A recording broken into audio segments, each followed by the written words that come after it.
Puji nama Tuhan, Shalom. Lagi sekali Bapak Ibu Saudara, Shalom. Pagi hari ini karena berkat pemeliharaan Tuhan dalam hidup saya dan saudara, kita masih ada pagi hari ini. Kita mau beri yang terbaik bagi Tuhan Yesus Kristus. Amin. Haleluya. Sebab hanya kepada Tuhan segala pujian, segala hormat, segala kemuliaan hanya bagi Dia. Fokuskan hidupmu pagi hari ini hanya untuk menyenangkan hati Tuhan, memberi penghormatan yang terbaik bagi Raja di atas segala Raja. Haleluya. Haleluya, beri pujian bagi Raja di atas segala Raja. Haleluya, haleluya.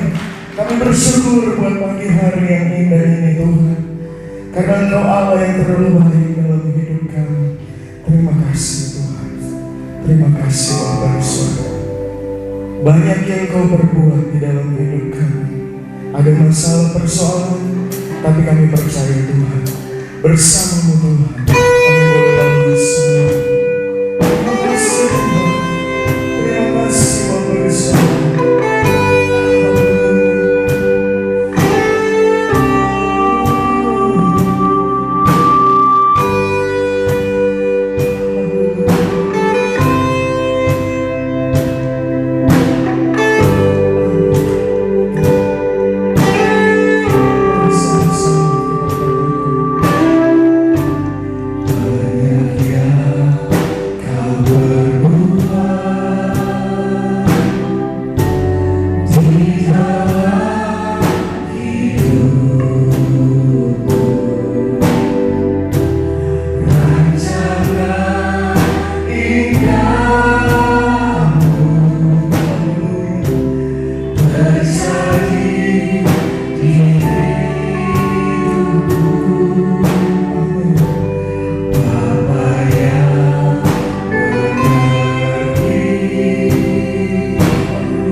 terjadi dalam hidup kami percaya semua karena seizin Tuhan, dan kami hanya mau berserah kepada Engkau Tuhan.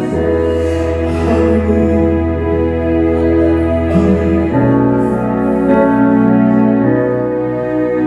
Ku bersyukur Tuhan untuk semua yang Ku lalui.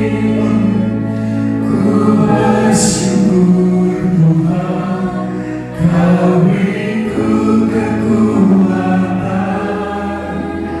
Ku percaya Engkau selalu besertaku,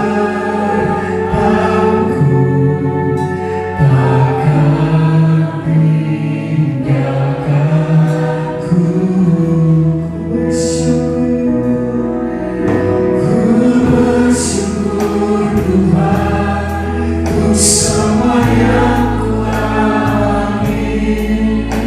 Ku bersyukur Tuhan untuk beriku kekuatan. Terima kasih Tuhan. Ku percaya Engkau selalu besertaku, takkan tinggalkanku. Bagi sekali Bapak Ibu Saudara, ku bersyukur Tuhan, ku bersyukur Tuhan untuk semua yang Ku alami. Ku bersyukur Yesus yang selalu memberikan kekuatan kepada kita. Oh, terima kasih. Ku percaya selalu besertaku, kami bersyukur kepada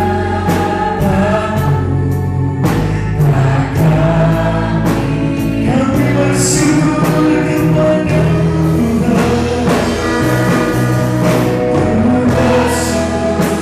Ku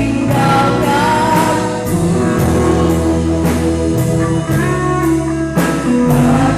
bersama yang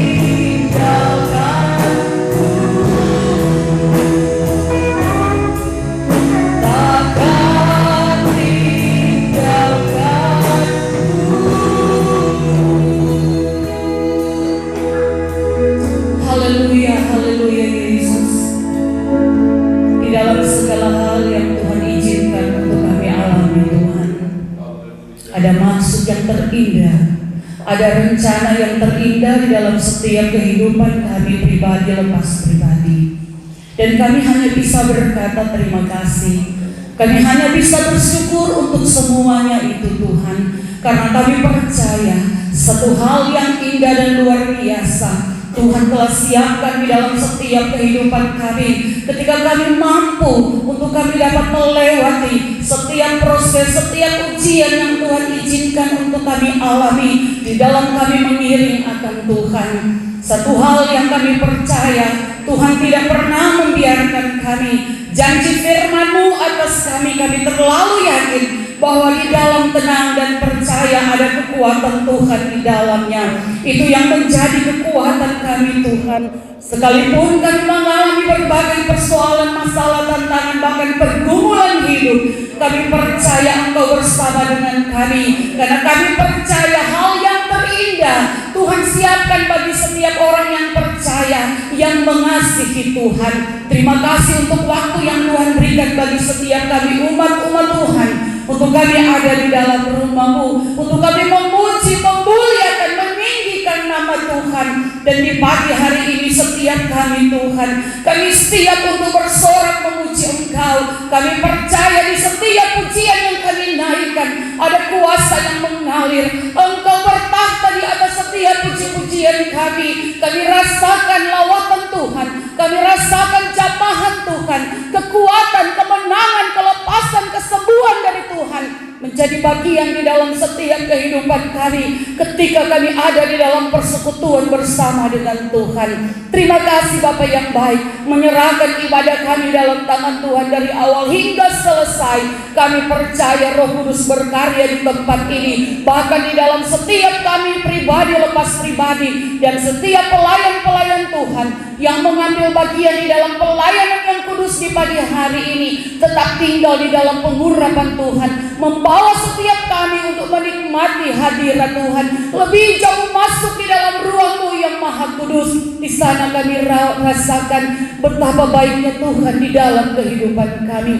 Terima kasih Tuhan, menyertai setiap umat-umat Tuhan yang dalam perjalanan boleh tiba di tempat ini bersama dengan kami untuk memuji, menyembah dan mengagungkan Tuhan. Terima kasih Bapa yang baik, di saat kami satukan hati kami percaya di dalam nama Yesus, di dalam nama Yesus kuasa kegelapan tidak ada di tempat ini, karena kami terlalu yakin kuasa Allah dahsyat berkarya di tempat ini, bahkan terlebih di dalam setiap kehidupan kami masing-masing. Terpuji nama-Mu Bapa di sorga. Dan di pagi hari ini kami mau lebih jauh masuk di dalam ibadah kami. Kami buka ibadah kami di pagi hari ini hanya di dalam satu nama yang ajaib, di dalam nama Bapa, Putra dan Roh Kudus, yaitu di dalam nama Tuhan Yesus Kristus, Kepala gereja kami yang setia. Haleluya, amin. Selamat duduk Bapak Ibu Saudara. Haleluya. Pagi hari ini kita mau beri yang terbaik hanya bagi Tuhan Yesus Kristus. Amin. Haleluya. Lagi sekali kita mau beri yang terbaik bagi Tuhan Yesus Kristus. Yang mau beri yang terbaik bagi Tuhan Yesus Kristus, beri pujian bagi Raja di atas segala raja. Haleluya. Haleluya. Dengan penuh semangat kita akan memuji Tuhan. Amin. Dengan penuh sorak-sorai dari hati kita akan memuji Raja di atas segala raja. Kencanglah dan teriaklah betapa baiknya Tuhan dalam hidup saya. Haleluya.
sebab Tuhanlah kekuatan dan mazmur saya dan saudara. Haleluya. Saya jemput semua untuk bangkit berdiri. Haleluya. Haleluya. Engkaulah kekuatan kami, Engkaulah mazmur kami Tuhan. Haleluya, haleluya.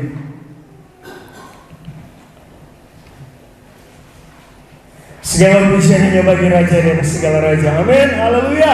Segala hormat, segala keagungan hanya bagi Raja di atas segala Raja.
Berjalan bersama Tuhan, ada sukacita, ada kemenangan, ada kuasa, ada keselamatan. Haleluya, lagi sekali di atas segala raja. Denganmu Tuhan kami mau berjalan. Haleluya, haleluya, amin Tuhan, haleluya.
Selalu ada bersama kami. Terima kasih Tuhan. Denganmu Tuhan kami mau terus berjalan kepada kebenaran demi kebenaran Tuhan. Haleluya, haleluya, haleluya. Amin Tuhan. Terima kasih Bapak di surga. Di saat kami jatuh, di saat kami lemah, Engkau Yesus yang selalu ada, datang menolong kami, memberikan kami kekuatan, memberikan kami penghiburan, memberikan kami semuanya Tuhan, sehingga kami boleh kuat kembali, teguh berdiri di atas janji kebenaran firman Tuhan. Haleluya Tuhan, amin. Haleluya, penolong yang selalu setia.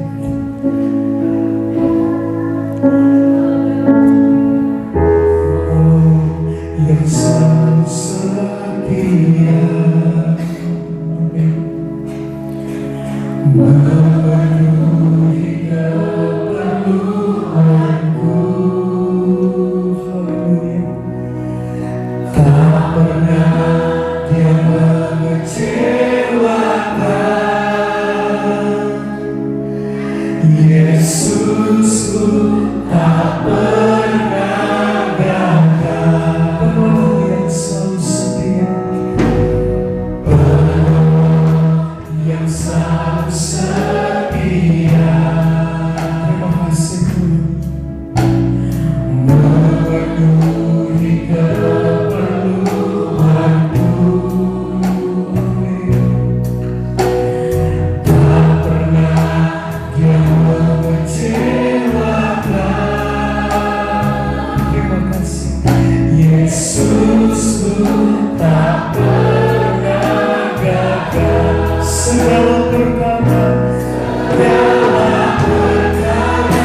Yesusku tak pernah gagal segala perkara. Bapa, pakai kami hamba-Mu menjadi berkat buat anak-anak kami. Hari ini seterusnya pemeliharaan perlindungan dari Tuhan sempurna.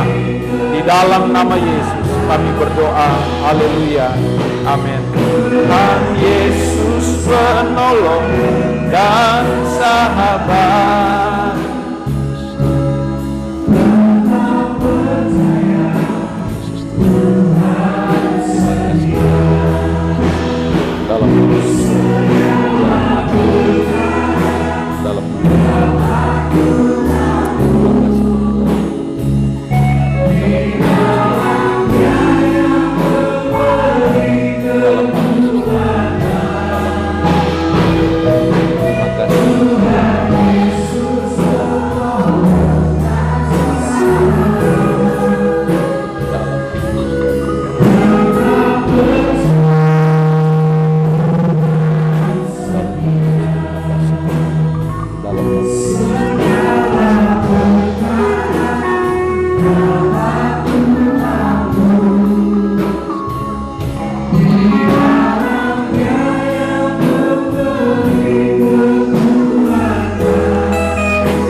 percaya Tuhan setia.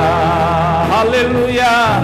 Segala perkara dapat ku tanggung di dalam Dia yang memberi kekuatan. Tuhan Yesus penolong dan sahabat, tetap percaya Tuhan setia. Tetap percaya Tuhan setia.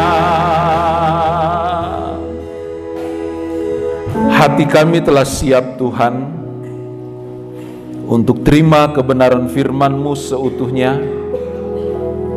Dan mari Tuhan nyatakan apa isi hati Tuhan bagi kami melalui kami hamba-Mu, dan berkati, kuduskan dan urapi kami hamba-Mu, agar setiap perkataan yang keluar dari mulut hamba-Mu dapat menjadi kekuatan, penghiburan dan peringatan buat kami, agar hidup kami senantiasa adalah hidup yang selalu indah, berkenan di hadapan Tuhan. Dan mari Roh Kudus, kami luaskan karya-Mu atas kami hari ini. Dan saatnya sekali lagi Bapa, kami siap terima kebenaran firman Tuhan. Di dalam nama Yesus kami berdoa. Haleluya. Amin. Puji Tuhan. Senang sekali hari ini kembali boleh menyapa saudara. Di minggu yang keempat di bulan ini, semua ada dalam keadaan yang baik, diberkati. Terlihat dari tatapan saudara, raut wajah kita semua hari ini penuh sukacita. Amin. Amin. Belum semua. Amin. Nah, kalau begitu kita sepakat beri sorak-sorai bagi Tuhan. Haleluya, puji Tuhan. Bapak Ibu, tidak terasa ya, kita boleh melewati hari-hari yang telah ada di belakang kita. Dan tentu itu bukan suatu hal yang mudah. Bukan suatu hal yang mudah. Sebab kenapa? Jika kita bisa melewati sejengkal perjalanan hidup kita, itu karena kemurahan Tuhan. Itu karena campur tangan Tuhan. Boleh gak katakan amin? Ya, puji Tuhan. Saudara, baru 2-3 menit saya menyapa saudara. Saudara masih di bawah? Masih bersama saya hari ini? Masih? Kita beri sekali lagi bagi Tuhan, sekali lagi dong. Nah, puji Tuhan. Baik, Bapak Ibu, saya mau menyampaikan suatu hal yang indah bagi kita hari ini, yaitu apa yang Yesus katakan di dalam doa yang diajarkan oleh Yesus kepada murid-muridnya ketika itu.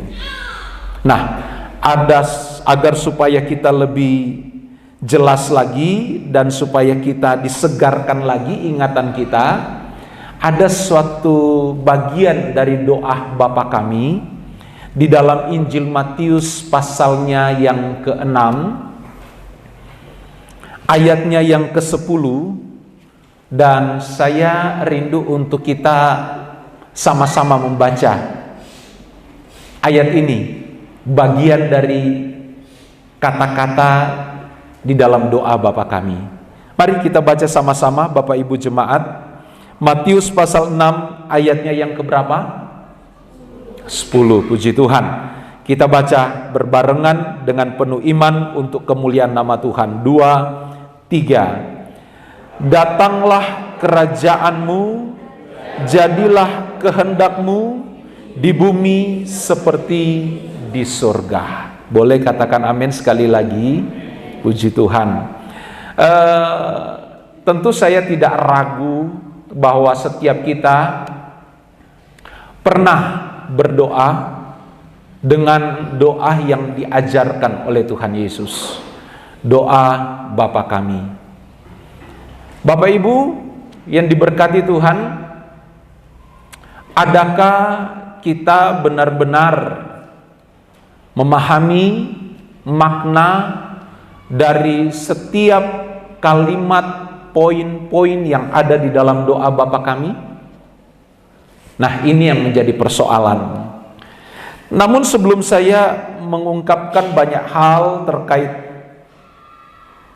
Injil Matius pasal 6 ayat 10, karena ada suatu hal yang menarik bagi saya ya, ketika saya memperhatikan kalimat ini, kalimat datanglah kerajaanmu, jadilah kehendakmu di bumi seperti di surga. Kalau dalam beberapa teks lain ya, terjemahan lain, kalimat ini berbunyi demikian Bapak Ibu. Dalam terjemahan firman Allah yang hidup, Alkitab firman Allah yang hidup, kalimat ini berbunyi demikian Bapak Ibu. Kami mohon kiranya kehendakmu terlaksana di bumi ini sama seperti di surga. Kami mohon kiranya kehendakmu terlaksana di bumi ini sama seperti di surga. Saya tambahkan satu terjemahan dari Alkitab bahasa Indonesia masa kini. Kalimat ini, ayat ini berbunyi demikian. Engkaulah raja kami. Yang dimaksud raja di sini siapa? Siapa? Siapa? No, yang ngajar ini Tuhan Yesus. Raja di sini Bapa, sama dengan teks kita, datanglah kerajaanmu, jadilah kehendakmu. Kalau saudara perhatikan kalimat pertama, Bapa kami, itu ditujukan kepada Bapa di sorga. Jadi engkaulah raja kami ini merujuk kepada Bapa, karena Yesus belum dimuliakan menjadi raja saat itu. Memang bangsa Israel sedang menantikan Mesias yang akan menjadi raja atas bangsa Israel. Tapi dalam konteks doa Bapa kami, Yesus belum posisi sebagai raja. Raja yang dimaksud di sini adalah Bapa di sorga.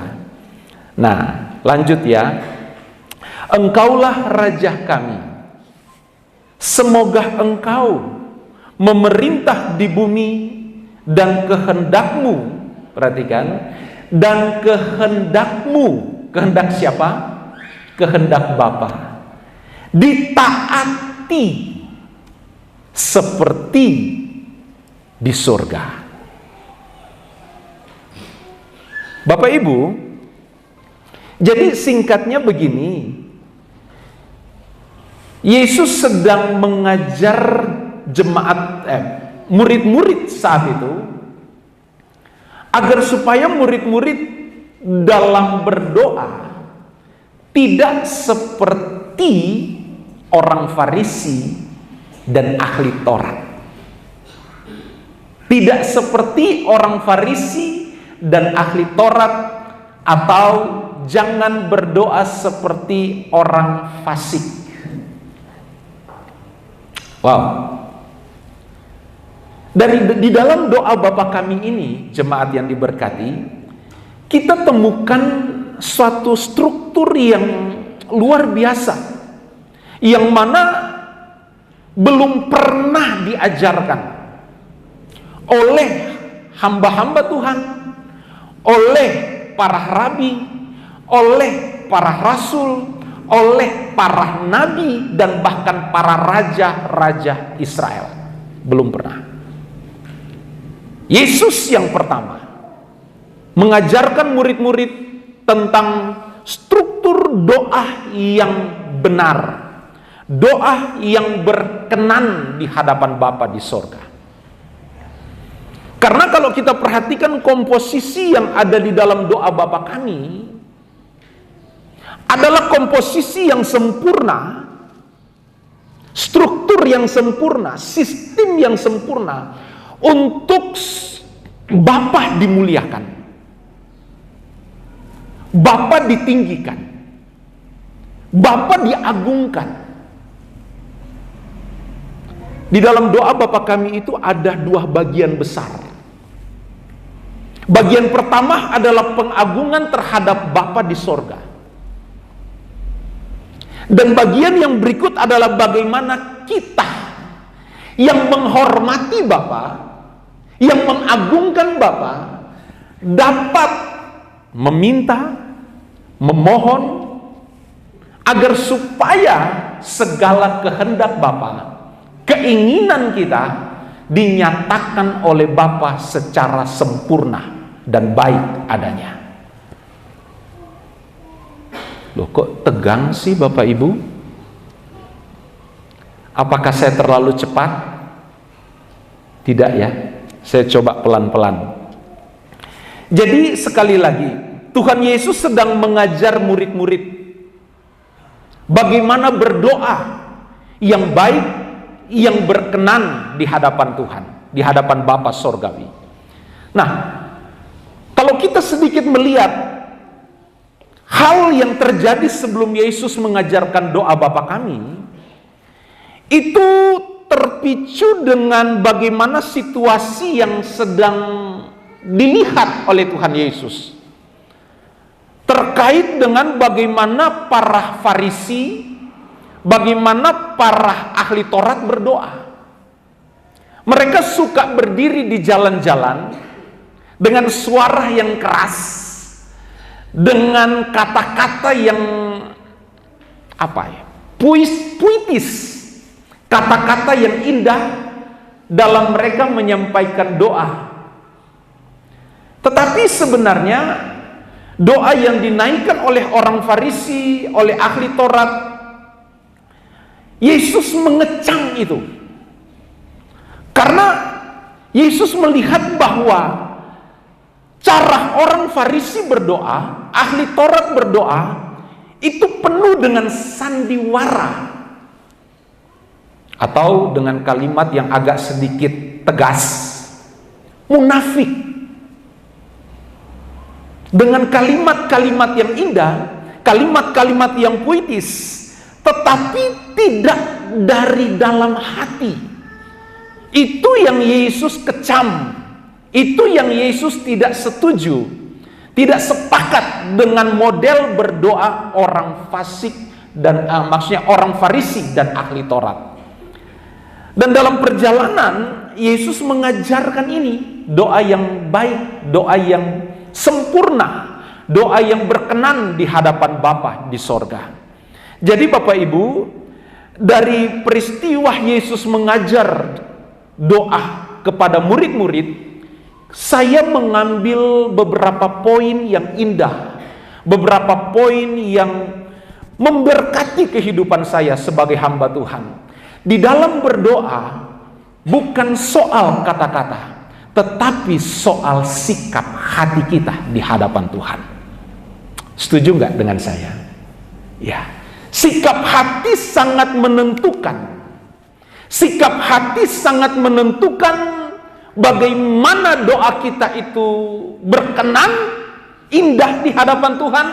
Karena dengan sikap hati yang berkenan, sikap hati yang benar ketika kita berdoa, maka jawaban doa kita pasti ya dan amin. Kan Yakobus katakan begini, kamu mungkin berdoa tetapi kamu salah, karena yang kamu sampaikan, yang kamu ucapkan, kata-kata di dalam doamu semua hanya terfokus untuk diri sendiri. Kita kadang lalai dalam berdoa.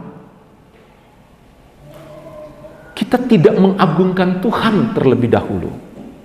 Kita tidak memuliakan Tuhan terlebih dahulu. Tetapi langsung tembak jos, Tuhan aku butuh ini.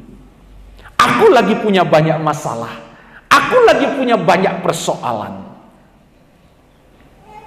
Itu sebabnya Yakobus katakan, oke, kamu berdoa, tetapi kamu salah dalam berdoa.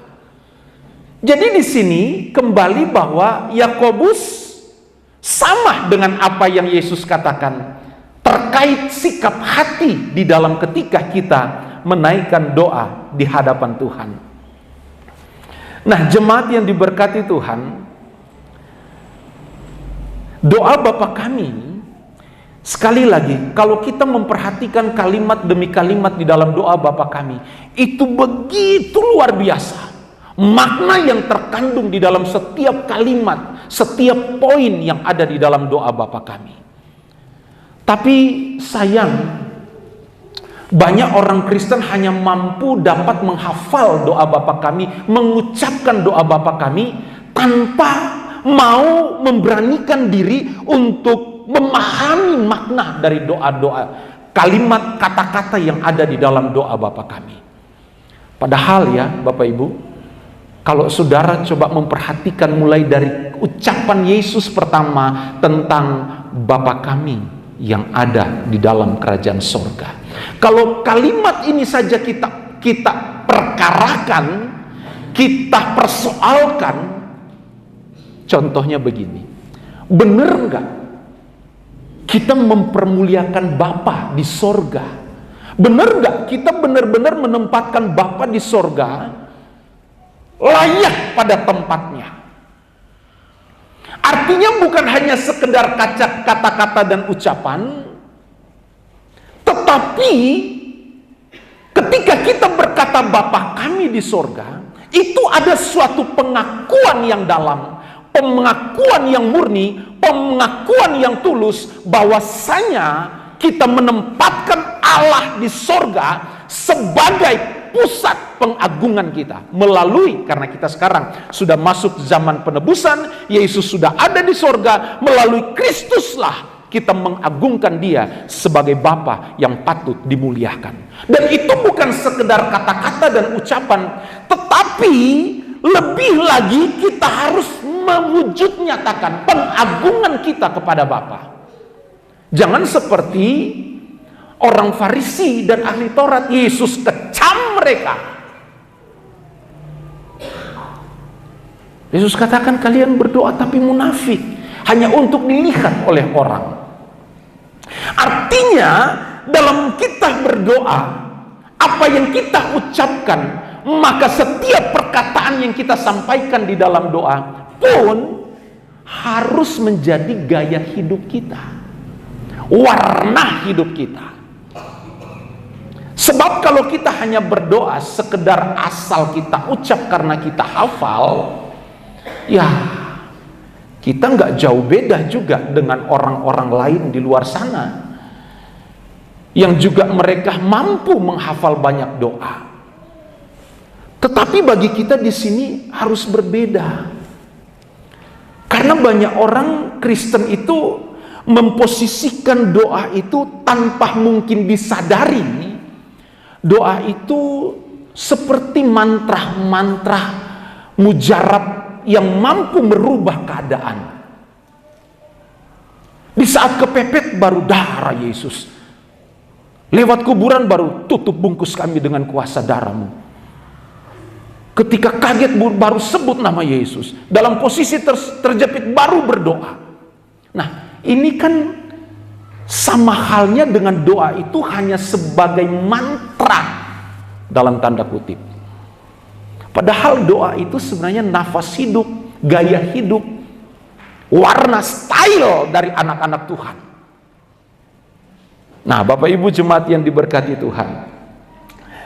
Jadi mari kita persoalkan Matius 6 ayat 10, karena ada hal yang indah yang ingin saya bagikan. Tadi baru sedikit awal kata saya, pembukaan dari saya. Nah, saudara perhatikan.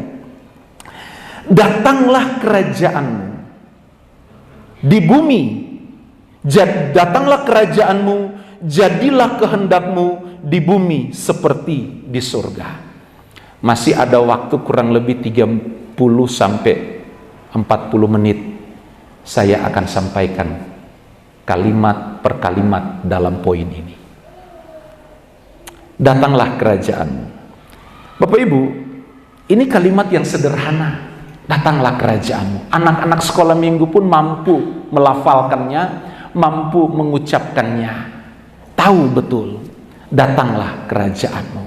Tapi persoalannya begini, jemaat yang diberkati. Kembali, adakah kita benar-benar memaknai kalimat ini? Benar-benar memahami kalimat yang diucapkan Yesus ketika mengajar murid-muridnya tentang doa yang berkenan di hadapan Bapa. Datanglah kerajaanmu. Sebenarnya ini suatu hal yang saya tangkap adalah ketika kita mengucapkan kalimat ini, datanglah kerajaanmu. Ini adalah suatu pengungkapan dari hati kita bahwasanya benar yang bertahta dan yang berkerajaan di sorga adalah Bapa dan Kristus di dalamnya. Artinya begini Bapak Ibu,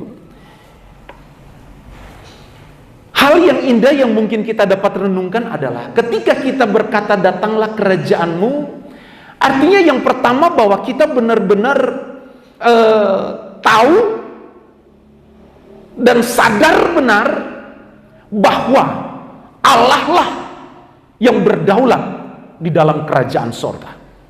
Kristus sebagai raja yang juga dipercayakan oleh Bapanya ada di dalam kerajaan sorga. Dan dia yang memerintah, dia yang berkuasa. Dan kalau Allah ada di sorga, itu artinya bahwa dia adalah benar-benar Allah yang kudus.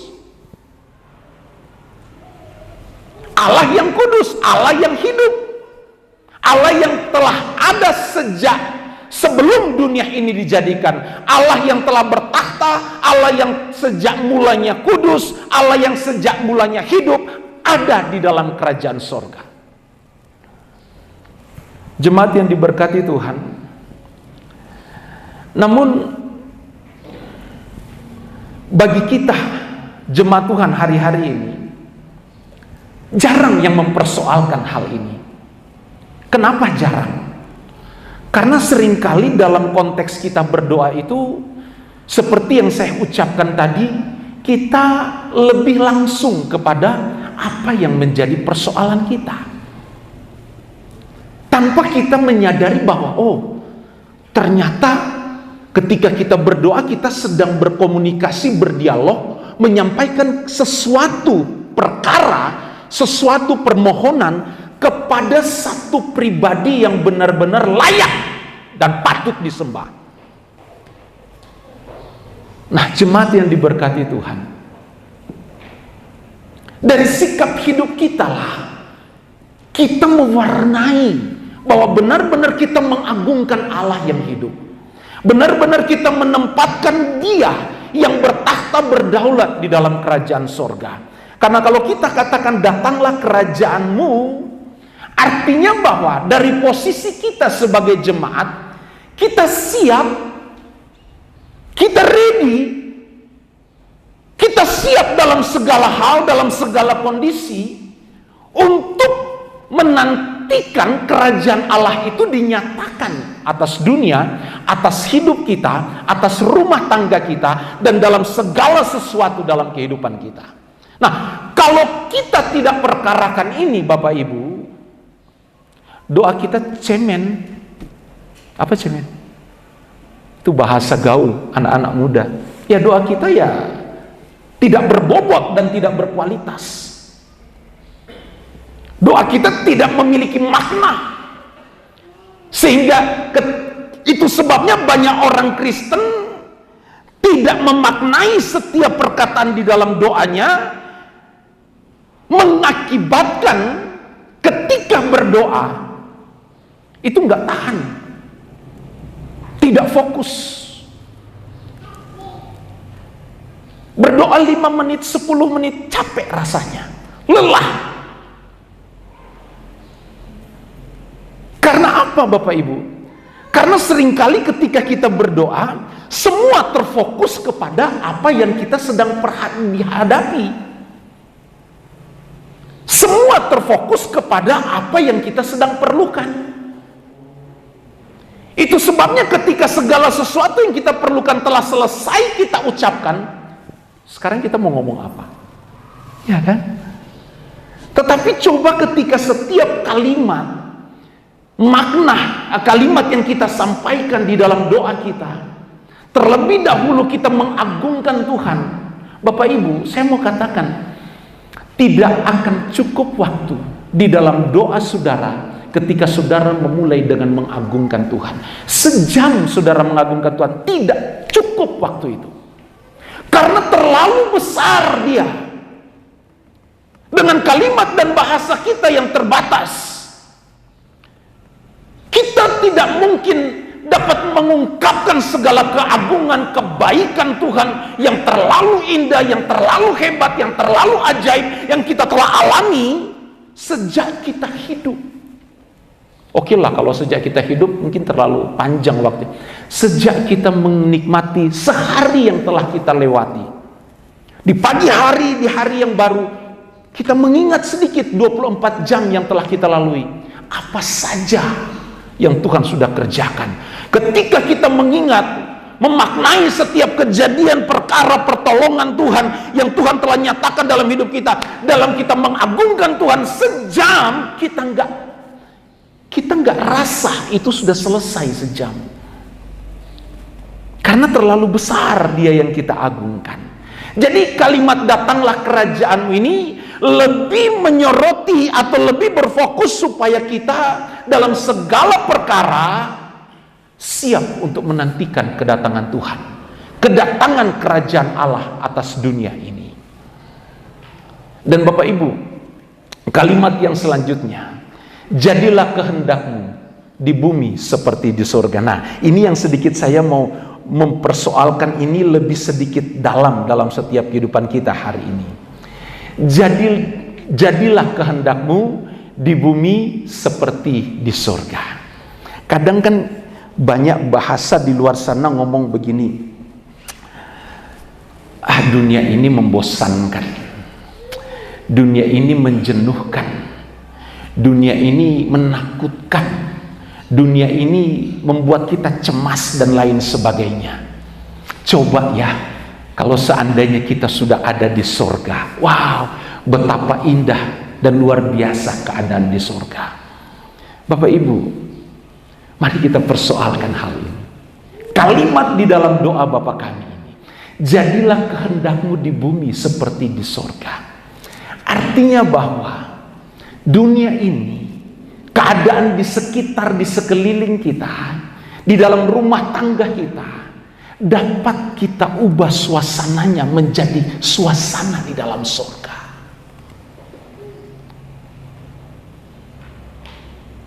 Mau? Ya. Dapat. Dapat, sangat dapat. Jadilah kehendakmu di bumi seperti di surga.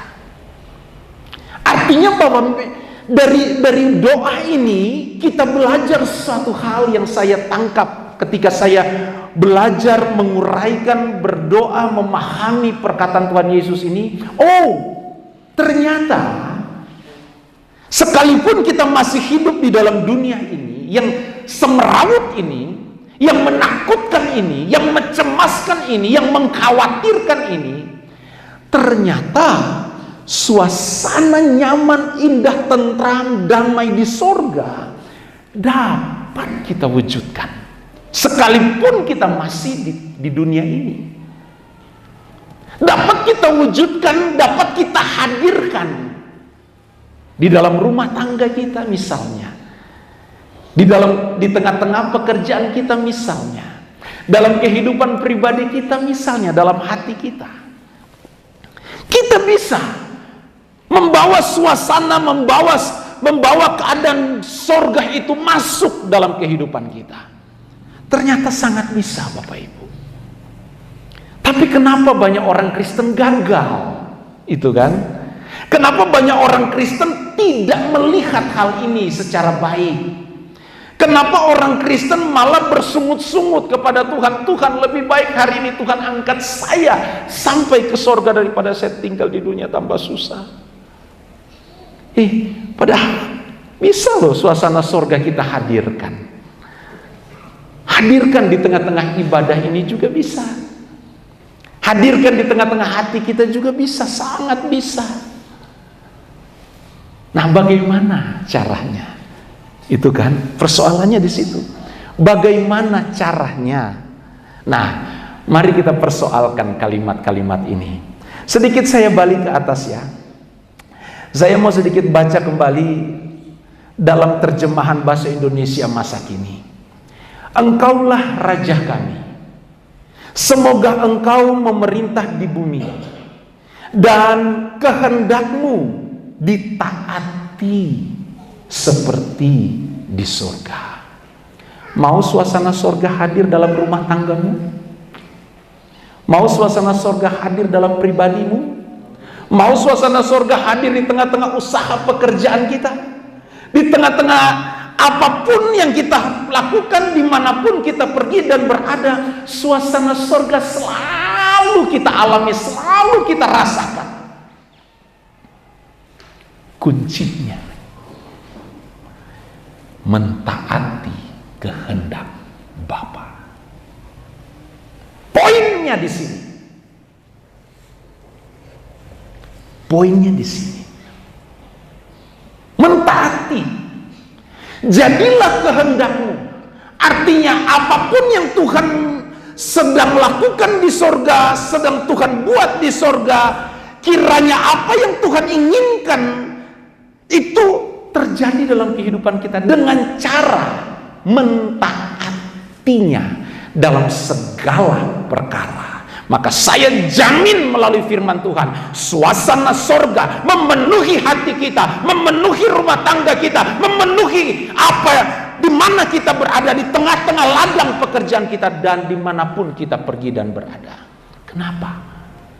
Karena kita percaya ketika kita mentaati apa yang Tuhan mau.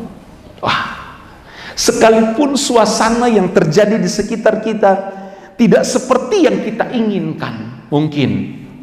Tapi karena kita mau mentaati kehendak Allah, kita mau melakukan apa yang Tuhan mau, maka saya mau katakan, dalam segala perkara, dalam segala situasi, suasana surga itu hadir, nyata dalam kehidupan setiap kita hari ini. Mau praktekkan ini di rumah? Contoh, kalau ada pasangan hidup kita yang lagi bikin kita pusing, terpicu nih, kita mau marah, emosi, kita ingat perkataan Tuhan Yesus. Kita ingat perkataan Tuhan Yesus di dalam pengajarannya. Jangan membalas kejahatan dengan kejahatan. Wah, puji Tuhan.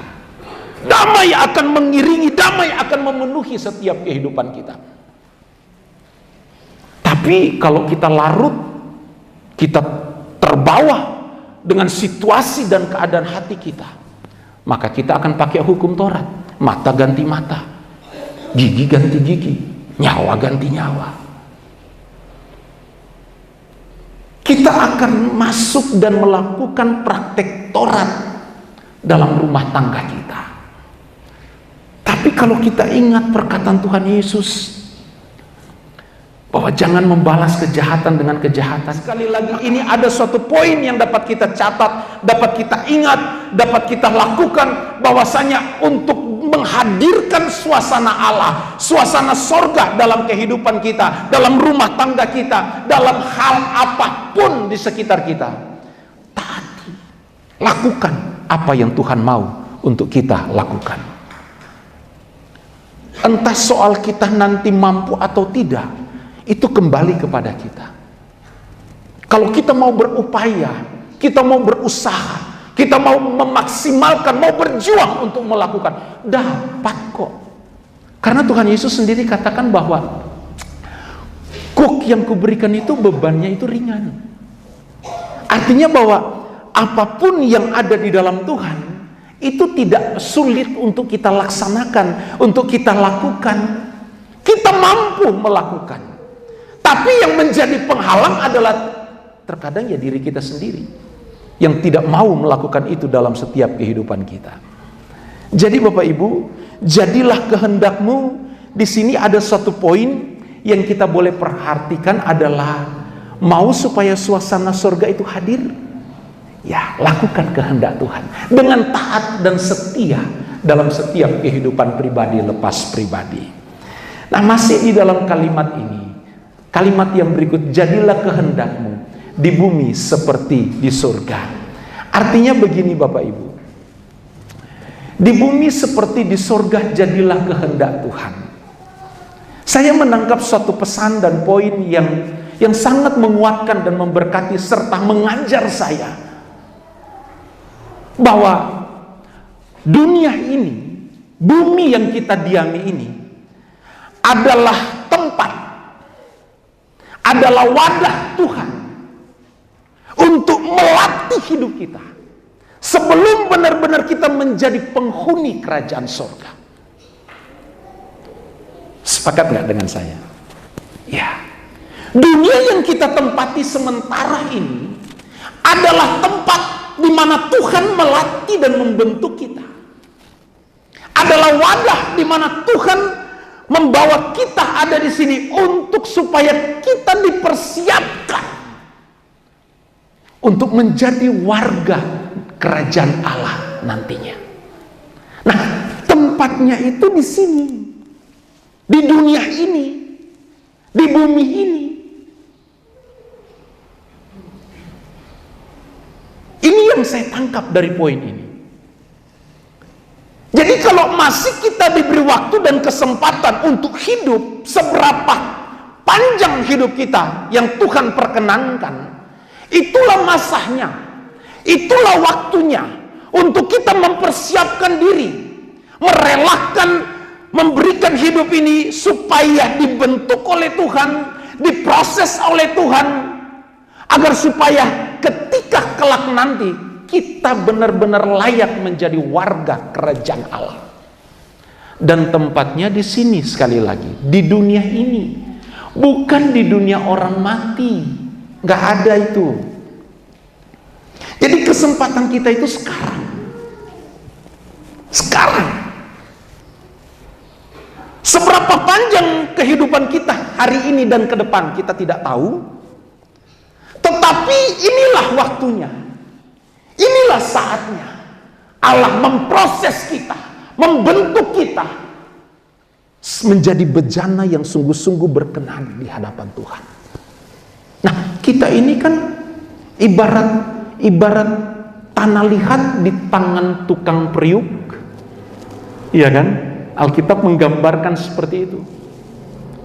Di tangan tukang periuk, tanah liat ini dia mau bentuk model bagaimana, itu sesuai dengan keinginan dia, sesuai dengan apa yang ada di dalam benak dan hatinya, sesuai dengan rencananya, rencana dari si tukang periuk ini. Dan ketika si tukang periuk ini sedang bekerja membentuk suatu bejana, suatu bentuk, dan ketika itu tidak sesuai, maka Alkitab katakan dia akan menghancurkan lagi, dan dibentuk lagi. Demikian dengan kita. Allah sedang membentuk kita. Allah sedang membentuk kita. Kita ini di tangan Allah adalah tanah liat yang sedang dibentuk. Dan ketika Tuhan melihat bahwa ada hal yang belum baik, yang belum sesuai dengan ekspektasi, dengan keinginan Allah, maka hal-hal yang tidak sesuai itu akan dirombak, akan dihancurkan, akan ditempah, akan diproses lagi, dibentuk lagi. Dan ini tidak mudah bagi kita tanah liat. Ini suatu hal yang tidak mudah. Mau nggak kita memberi diri untuk hal ini? Karena sekali lagi dunia ini adalah tempat, wadah, di mana kita diproses oleh Tuhan, di mana kita dibentuk oleh Tuhan. Bagaimana cara Tuhan membentuk kita? Dengan hal-hal yang tidak nyaman, dengan hal-hal yang terkadang kita nggak undang, datang sendiri. Lagi asik kerja, ada masalah. Lagi asik melayani, ada persoalan. Lagi nyaman nikmati kehidupan dalam rumah tangga, ada tantangan. Itu cara Tuhan membentuk kita. Jadi Bapak Ibu, untuk memunculkan karakter anak-anak Tuhan yang murni, yang tulen dalam hidup kita. Nah, segala sesuatu, dosa, karakter, kebiasaan yang buruk itu pasti akan dipangkas oleh Tuhan. Dan cara Tuhan memangkas itu kadang aneh, tidak masuk logika. Cara Tuhan membentuk kita itu, wow, terkadang kita hanya bisa ternganga dan Tuhan kok bisa sih begini? Tuhan kok bisa sih seperti ini? Bisa saja. Karena kita nggak mungkin dapat menyelami, memahami bagaimana cara Tuhan membentuk kita. Jadi ketika ada hal-hal yang terjadi dalam kehidupan kita, rasanya tidak nyaman, rasanya tersakiti, rasanya terzolimi, rasanya terabaikan. Coba kita lihat, jangan-jangan saya lagi dibentuk oleh Tuhan. Jangan-jangan saya lagi diproses oleh Tuhan agar supaya benar-benar ketika waktunya tiba, saya layak menjadi warga kerajaan Allah. Nah, di dalam doa Bapa kami ini, hal ini, di dalam kalimat ini nyata pesan itu. Nyata pesan itu. Nyata pesan itu. Jadi Bapak Ibu, saya mau katakan begini. Jadi selama kita hidup di dunia ini, kita harus melatih diri kita. Melatih diri kita. Baik saudara, baik saya.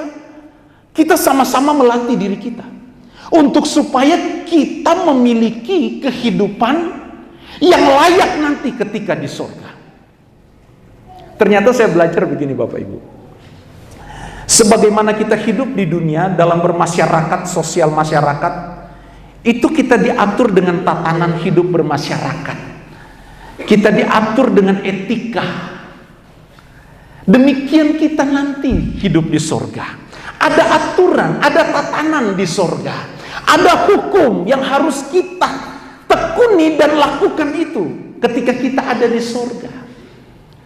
Dan kehidupan atau etika surgawi ini harus kita mulai latih dan miliki bentuk saat ini, bukan nanti. Tapi saat inilah kita mulai belajar untuk menanamkan etika-etika surga dalam segenap kehidupan kita, agar supaya kelak kita di surga kita berkenan di hadapan Tuhan. Maka dari itu kalau saudara perhatikan ya, dalam Injil Matius pasal 5 ayat 20. Matius pasal 5 ayat 20. Coba saudara buka ayat ini. Kita sama-sama baca ya. Kita sama-sama baca ya. Dalam hitungan yang ketiga, kita baca sama-sama. 2, 3. Maka aku berkata kepadamu, stop dulu. Saudara tangkap dulu. Siapa yang lagi ngomong di situ? Murid-murid kah? Orang lain kah? Atau Yesus sendiri? Kita sepakat ya, Yesus ya. Oke, lanjut. Ulangi. 2, 3. Maka aku berkata kepadamu, jika hidup keagamaan tidak lebih benar daripada hidup keagamaan ahli-ahli Taurat dan orang-orang Farisi, sesungguhnya kamu tidak akan masuk ke dalam kerajaan surga. Saya pernah ngomong di sini bahwa yang disampaikan Tuhan Yesus dalam ayat ini itu standar kehidupan orang-orang yang layak masuk surga. Dan standarnya tinggi. Standarnya nggak main-main. Standarnya nggak sekedar jadi anak Tuhan atau jadi orang Kristen, bukan jadi anak Tuhan, tapi bukan hanya sekedar jadi orang Kristen. Karena banyak orang Kristen yang tidak mampu mencapai standar ini. Saudara bisa bayangkan ya, Yesus katakan kepada murid-muridnya, kalau kamu mau masuk surga, ya, kalau kamu mau masuk surga, kamu harus melebihi, ya kan? Seandainya ini kehidupan keberagamaan orang Farisi, ahli Taurat, murid-murid harus melebihi ini. Kalau enggak akan masuk surga. Saudara bisa bayangkan, saudara bisa camkan standar untuk masuk surga harus melebihi ahli Taurat dan orang Farisi. Saudara tahu orang ahli Taurat dan orang Farisi itu kalau cuma bicara standar kehidupan moral pada umumnya ya, etika manusia pada umumnya, wah itu hebat, itu luar biasa. Saudara coba saja ke Israel. Saudara perhatikan ketika saudara datang di lokasi tembok barat atau tembok ratapan. Saudara lihat orang-orang Yahudi ketika berdoa di sana. Oh, luar biasa. Mereka tidak pernah melalaikan setiap detik ketika sudah waktunya berdoa, waktunya ibadah, mereka ada di situ. Dan bisa berjam-jam. Bahkan ada yang bisa seharian penuh. Tapi Yesus katakan kepada murid-murid, kalau mau masuk surga, kamu harus lebih dari mereka. Kata hidup keberagamaan di sini teks aslinya dikaiosune. Dikaiosune ini terkait apa? Terkait kehidupan moral yang dipraktikkan oleh Yesus.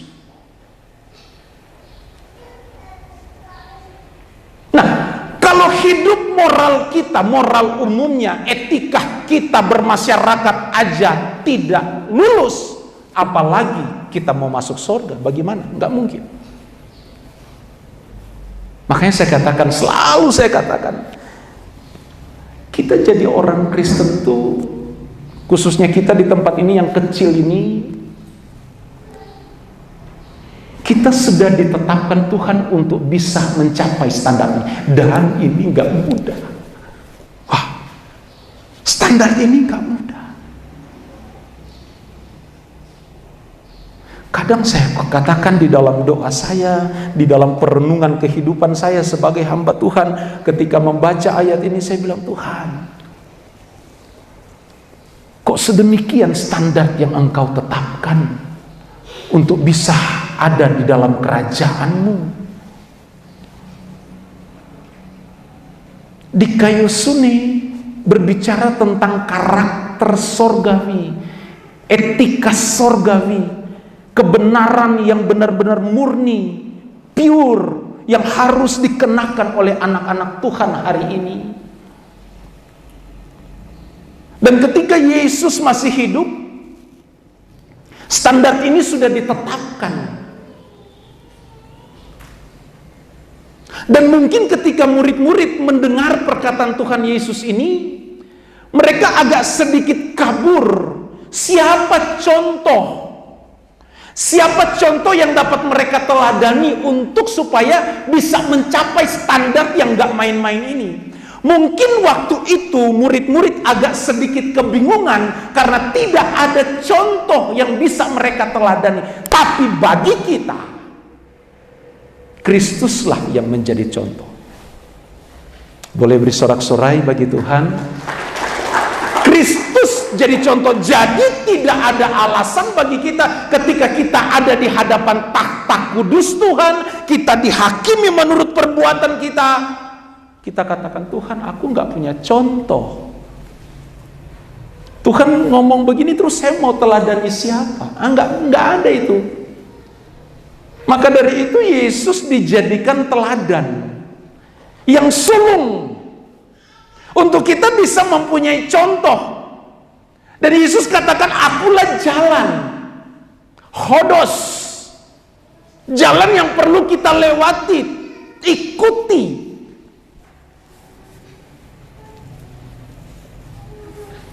Jadi jemaat yang diberkati, selama kita ada di dunia ini, inilah wadah, inilah area yang Tuhan tempatkan kita untuk kita dibentuk sedemikian rupa agar kelak nanti kita bisa layak berkenan menjadi warga kerajaan Allah.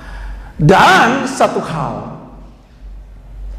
di tempat inilah, di dunia inilah, dalam kehidupan hari-hari kita lah, di situ kita melatih untuk supaya standar yang ditetapkan oleh Kristus dapat kita capai.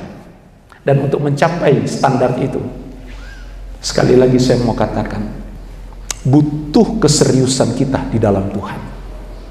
Butuh ketekatan yang besar, tekad yang bulat, tekad yang tidak main-main untuk kita bisa mencapai level itu. Dan saya mau katakan, hari ini saya terus berjuang untuk hal itu. Saya terus berjuang untuk hal itu. Dan saya rasakan memang berat, Bapak Ibu. Berat. Tapi saya dihibur oleh firman Tuhan. Alkitab katakan, ketika kita ada di dalam Tuhan, sungguh-sungguh di dalam Tuhan, tidak ada perkara yang mustahil. Wow, ini menghibur saya. Ini meneguhkan iman saya, dan saya semakin tekad, semakin bulat untuk tetap ada di jalurnya Tuhan, sekalipun harus jatuh bangun. Sekalipun harus jatuh bangun. Saudara tanya, Om berapa kali jatuh? Oh, banyak kali jatuh. Tapi saya berusaha untuk bangkit. Saya berusaha untuk bangun lagi, tegar lagi, kuat lagi. Karena Tuhan sudah memberikan kita fasilitas yang memampukan kita untuk bisa mencapai standar yang gak main-main itu. Fasilitasnya apa? Injil. Injil. Kebenaran. Fasilitasnya apa? Roh Kudus. Itu fasilitas. Roh Kuduslah yang memimpin kita, yang mengajar kita, yang mengingatkan kita, yang menuntun kita agar supaya kita hidup berkenan indah bagi Tuhan. Fasilitas yang berikut menurut saya adalah bagaimana Tuhan izinkan masalah perkara terjadi untuk supaya kita dibentuk. Masalah persoalan itu fasilitas. Fasilitas Tuhan untuk membentuk kita jadi anak-anak Tuhan yang militan. Menjadi orang Kristen bukan dengan cara Tuhan memoles kita dengan halus, dengan lembut. No. Membentuk karakter kita yang bobrok ini dengan cara halus nggak bisa. Nggak bisa. Tuhan membentuk saya, menghancurkan karakter saya yang rusak ini Waduh, dengan cara yang sakit Bapak Ibu, dengan cara yang sakit. Sejak 1997 itu mulai Tuhan membentuk, memangkas, memotong, mencabut, kata Alkitab lebih kasar lagi, mengkerak, mencabut dengan paksa segala karakter yang buruk dalam hidup saya. 1997 saya harus dibentuk di situ. Dan hari ini terus berjalan, terus berlangsung sampai detik pagi hari ini. Makanya kalau kita tidak siapkan hati, tidak benar-benar mau sungguh-sungguh mengizinkan Tuhan membentuk kita, kita hanya mau yang nyaman-nyaman saja dalam pembentukan Tuhan, kita nggak akan berkualitas di hadapan Tuhan. Tidak akan berkualitas. Kekristenan kita tidak berkualitas. Maka dari itu jemaat yang diberkati Tuhan, hari ini kita maknai, datanglah kerajaanmu, jadilah di bumi seperti di sorga. Mau suasana sorga nyata dalam hidup kita? Taati dan lakukan kehendak Tuhan. Dan sadari dunia ini adalah wadah, tempat di mana Allah membentuk kita. Dan ternyata untuk sampai dalam kerajaannya yang kekal, tidak sekedar jadi Kristen yang cengeng, tapi harus jadi Kristen yang kuat, Kristen yang teguh di dalam Tuhan, dengan siap dan rela untuk dibentuk dengan cara Tuhan apapun caranya. Maka saya mau katakan, kita mampu melebihi apa yang dilakukan oleh orang Farisi dan ahli Taurat. Karena Allah sendiri, Tuhan Yesus sendiri katakan, akulah jalan dan kebenaran, dan tidak ada seorang pun yang sampai kepada Bapa jika tidak melalui aku. Kuduslah kamu sebab aku kudus, kata Tuhan. Tutup Alkitab saudara. Saudara, mari kita renungkan kebenaran firman Tuhan. Satu hal yang luar biasa, kita dapat menghadirkan suasana sorga. Ada dalam kehidupan kita, ada di tengah-tengah rumah tangga kita, ada di tengah-tengah pekerjaan kita, ada di dalam segala langkah kita. Asalkan kita mau menjadi murid yang baik, taat melakukan kehendak Tuhan.